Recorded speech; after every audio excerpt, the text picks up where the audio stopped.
السلام علیکم ورحمۃ اللہ وبرکاتہ۔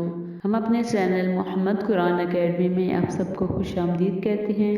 آج کی ویڈیو جمعۃ المبارک کے وظائف کے حوالے سے ہے کہ رمضان المبارک کے پہلے جمعہ کو کون سا وظیفہ کرنا چاہیے۔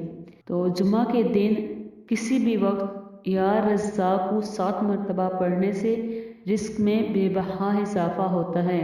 اللہ تبارک و تعالی رزق میں برکت عطا فرماتا ہے۔ اس کے علاوہ جمعے کے دن ایک اور وظیفہ ہے جس کے کرنے سے انشاءاللہ اللہ آپ کو زمینی اور آسمانی آفات سے محفوظ رکھے گا۔ تو وظیفہ کون سا ہے؟ آپ نے نماز جمعہ ادا کرنے کے بعد اسی جگہ پر بیٹھ کر ایک مرتبہ سورۃ الفاتحہ، ایک مرتبہ آیت الکرسی، ایک مرتبہ سورۃ الکافرون، سورۃ الاخلاص، سورۃ الفلق اور سورۃ الناس پڑھنی ہے۔ پھر اللہ تبارک و تعالیٰ کی بارگاہ میں دعا مانگنی ہے۔ اس عمل کا آپ کو بہت زیادہ فائدہ ہوگا۔